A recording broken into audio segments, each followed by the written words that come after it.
बुद्धि और किस्मत का खेल। दो भाइयों की कहानी। एक छोटे से गांव में रामू और श्यामू नाम के दो भाई रहते थे। दोनों एक ही माँ बाप की संतान थे, लेकिन सोच और स्वभाव में जमीन आसमान का अंतर था। बड़ा भाई रामू बहुत मेहनती, समझदार और दूरदर्शी था। वह मानता था कि बुद्धि, मेहनत और सही निर्णय से इंसान अपनी तकदीर खुद लिखता है। छोटा भाई श्यामू आलसी और लापरवाह था। वह हमेशा कहता, जो किस्मत में लिखा है वही होगा, मेहनत करने से क्या मिलेगा। पिता के देहांत के बाद दोनों को थोड़ी सी जमीन और कुछ पैसे मिले। रामू ने पैसे से छोटा सा व्यापार शुरू किया। गलतियों से सीखा, धैर्य रखा और धीरे धीरे आगे बढ़ता गया। श्यामू ने वही पैसे जुए और मौज मस्ती में उड़ा दिए। उसे भरोसा था कि किस्मत कभी न कभी चमक ही जाएगी। कुछ सालों बाद रामू का व्यापार फैल गया। वह गांव में सम्मानित व्यक्ति बन गया। श्यामू कर्ज में डूब गया। वही किस्मत जिस पर उसे घमंड था, साथ छोड़ चुकी थी। एक दिन भूखा प्यासा श्यामू रामू के दरवाजे पहुंचा। रामू ने उसे डांटा नहीं, ताने नहीं दिए, बस इतना कहा, किस्मत दरवाजा खटखटाती है, लेकिन उसे खोलने की बुद्धि और मेहनत इंसान को खुद करनी पड़ती है। श्यामू अब रामू के साथ रहने लगा था। पहली बार उसे समझ आया कि खाली हाथ बैठकर किस्मत को कोसने से कुछ नहीं बदलता। रामू ने श्यामू को अपने व्यापार में छोटा सा काम दिया। हिसाब लिखना, ग्राहकों से बात करना, समय पर दुकान खोलना। पहले दिन ही श्यामू थक गया। उसने कहा, भैया ये काम मेरे बस का नहीं, मेरी किस्मत ही खराब है। रामू मुस्कुराया और बोला, किस्मत खराब नहीं होते श्यामू, हमारे फैसले खराब होते हैं। कुछ महीनों बाद अचानक व्यापार में नुकसान होने लगा। बाजार मंदा पड़ गया, ग्राहक कम हो गए। श्यामू डर गया। देखो भैया, मैंने कहा था ना, किस्मत साथ नहीं देती। लेकिन रामू शांत रहा। उसने खर्च कम किए, नया तरीका अपनाया और श्यामू को भी सोचने के लिए कहा। पहली बार श्यामू ने दिमाग लगाया। उसने गांव के लोगों की ज़रूरत समझी और एक नया छोटा आइडिया सुझाया। वही आइडिया काम कर गया। नुकसान रुक गया। धीरे धीरे व्यापार फिर से चल पड़ा। श्यामू की आंखों में आंसू थे। वह बोला, भैया आज समझ आया, किस्मत तो बस मौके देती है, उसे सफल बुद्धि ही बनाती है। रामू ने उसके कंधे पर हाथ रखा। अब श्यामू पूरी तरह बदल चुका था। जो इंसान कभी मेहनत से भागता था, आज वही सबसे पहले दुकान खोलता और सबसे बाद में बंद करता। एक साल बाद गांव में भयंकर सूखा पड़ा। खेती बर्बाद हो गई। लोग शहर पलायन करने लगे। व्यापार फिर से खतरे में था। गांव के लोग कहने लगे, अब तो भगवान ही मालिक है।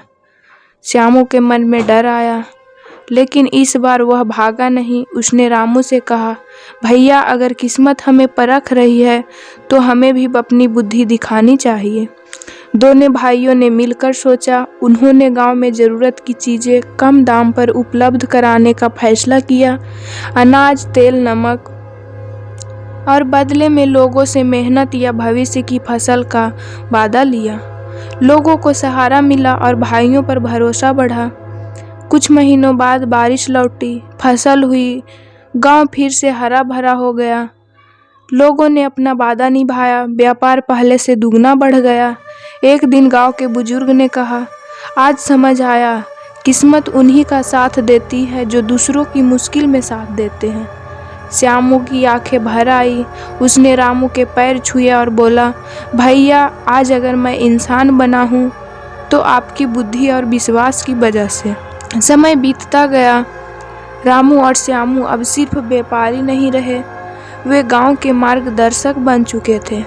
दोनों भाइयों ने मिलकर गांव में एक छोटा सा पाठशाला और कौशल केंद्र शुरू किया, जहां बच्चों को पढ़ाई के साथ काम की समझ, हिसाब और सही फैसले लेने सिखाया जाता।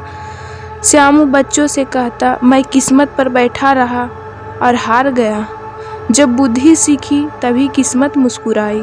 बच्चे ध्यान से सुनते, क्योंकि यह किताबों की नहीं, जिंदगी की सच्ची कहानी थी। एक दिन शहर से बड़ी कंपनी आई। उन्होंने जमीन खरीदने का लालच दिया। अगर सौदा होता तो भाइयों को बहुत पैसा मिलता, लेकिन गांव उजड़ जाता। लोग उलझन में थे। रामू और श्यामू ने रात भर सोचा। सुबह फैसला सुनाया। पैसा आएगा और जाएगा, लेकिन गांव और लोग नहीं बिकेंगे। कंपनी लौट गई और गांव बच गया। बरसों बाद जब रामू बूढ़ा हुआ, उसने श्यामू का हाथ थाम कर कहा, अब यह गांव, यह सोच तुम्हारे हवाले। श्यामू की आंखें नम थी, लेकिन चेहरे पर आत्मविश्वास था। आज वही श्यामू जो कभी किस्मत का बहाना बनाता था, अब दूसरों की किस्मत बनाने वाला बन चुका था। समय अब बहुत आगे बढ़ चुका था। रामू इस दुनिया से विदा ले चुका था, लेकिन उसकी बुद्धि और सोच आज भी गांव की हवा में बसी थी। श्यामू अब बूढ़ा हो गया था, पर उसकी आंखों में वही चमक थी। पाठशाला में बच्चे रोज उससे एक ही सवाल पूछते, बाबा, किस्मत बड़ी होती है या बुद्धि? श्यामू मुस्कुराता और एक दिन उन्हें खेतों में ले गया। उसने सूखी जमीन दिखाया और कहा, यह जमीन कभी बेकार थी, लेकिन यही सोच और मेहनत से यही सोना उगने लगी है। फिर उसने बच्चों से पूछा, अगर बारिश न आए तो? एक बच्चे ने कहा, तब किस्मत खराब है। श्यामू ने सिर हिलाया, नहीं, तब हमें कुआं खोदना, पानी बचाना और नया रास्ता खोजना होता है, यही बुद्धि है। उस शाम श्यामू ने रामू की तस्वीर के सामने दीप जलाया। धीरे से बोला, भैया, आपने मुझे जीना सिखाया। आज आपका संदेश इस गांव की नसों में बह रहा है। कुछ दिनों बाद श्यामू भी शांत मुस्कान के साथ विदा हो गया। किस्मत साथ दे या ना दे, बुद्धि कभी धोखा नहीं देती। जो सीखता है वही आगे बढ़ता है। इंसान मर जाता है, लेकिन उसके विचार अमर रहते हैं। श्यामू के जाने के बाद गांव में सन्नाटा नहीं, बल्कि सोच की हलचल थी। उसकी बातें, उसकी फैसले अब लोगों की जिंदगी का हिस्सा बन चुका था। पाठशाला के वही बच्चे अब युवा हो चुके थे। कोई किसान बना, कोई अध्यापक, तो कोई शहर जाकर भी गांव को नहीं भूला। गांव का नाम अब आसपास के इलाकों में बुद्धि वाला गांव कहा जाने लगा। एक साल गांव पर फिर संकट आया। इस बार सूखा नहीं, बल्कि गांव के कुछ लोग आसान कमाई के लालच में गलत रास्ते पर जाने लगे। युवाओं में मतभेद बढ़ने लगे। तभी पाठशाला की दीवार पर लिखा रामू श्यामू का वाक्य सबको याद आया। किस्मत अंधी होती है, लेकिन बुद्धि आँख होती है। गांव की सभा बुलाई गई। युवाओं ने मिलकर फैसला लिया, छोटी छोटी मुश्किलों में एक दूसरे का साथ देंगे। नए काम शुरू हुए, स्वरोजगार, खेती में नए तरीके और शिक्षा पर जोर। धीरे धीरे गांव फिर संभल गया।